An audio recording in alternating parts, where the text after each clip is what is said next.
अल्लाह को किसने बनाया? कितने भी पीछे जाएंगे आप, मिलियन बिलियन ट्रिलियन जिलियन चले जाएं, वो टाइम है।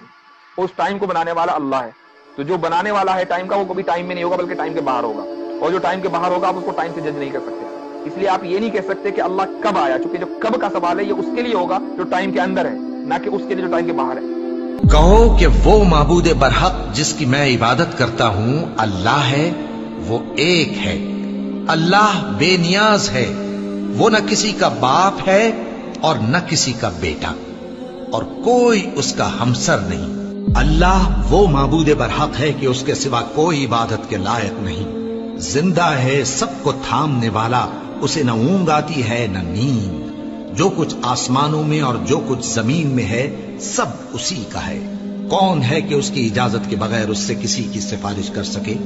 जो कुछ लोगों के रूबरू हो रहा है और जो कुछ उनके पीछे हो चुका है उसे सब मालूम है, और लोग उसकी मालूमात में से किसी चीज पर दस्तरस हासिल नहीं कर सकते। हाँ, जिस कदर वो चाहता है उसी कदर मालूम करा देता है। उसकी बादशाही और इल्म आसमान और जमीन सब पर हावी है, और उसे उनकी हिफाजत कुछ भी दुश्वार नहीं। वो बड़ा आली रुतबा है, जलीलुल कद्र है। वही अल्लाह तमाम मखलूकात का खालिक, ईजाद व इख्तिरा करने वाला, सूरतें बनाने वाला।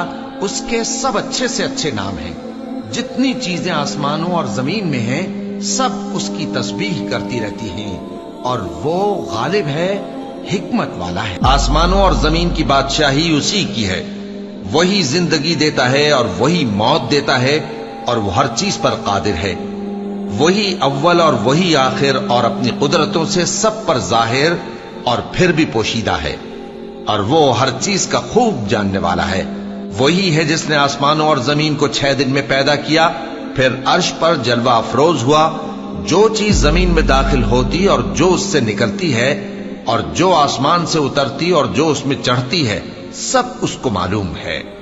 और तुम जहां कहीं भी हो वो तुम्हारे साथ होता है, और जो कुछ तुम करते हो अल्लाह उसको देख रहा है। आसमान और जमीन में जितने लोग हैं सब उसी से मांगते हैं।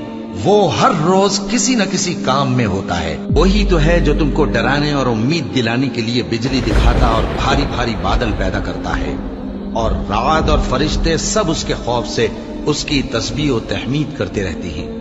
और वही बिजलियां भेजता है, फिर जिस पर चाहता है गिरा भी देता है, जबकि वो अल्लाह के बारे में झगड़ते हैं, और वो बड़ी कुव्वत वाला है। अल्लाह ने निहायत अच्छी बातें नाजिल फरमाई हैं, यानी किताब जिसकी आयतें बाहम मिलती जुलती हैं और दोहराई जाती हैं। जो लोग अपने परवरदिगार से डरते हैं उनके बदन के रोंगटे उसे सुनकर खड़े हो जाते हैं, फिर उनकी खालें नर्म हो जाती हैं और दिल भी नर्म होकर अल्लाह की याद की तरफ मुतवज्जे हो जाते हैं। यही अल्लाह की हिदायत है। वो इससे जिसको चाहता है हिदायत देता है, और जिसको अल्लाह गुमराह रहने दे उसको कोई हिदायत देने वाला नहीं। अल्लाह ही खलकत को पहली बार पैदा करता है, फिर वही उसको दोबारा पैदा करेगा, फिर तुम उसी की तरफ लौट कर जाओगे। जो मखलूक जमीन पर है सबको फना होना है, और तुम्हारे परवरदिगार ही की जात जो साहिब जलाल करम है बाकी रहेगी। तो तुम अपने परवरदिगार की कौन कौन सी नेमत को झुटलाओगे?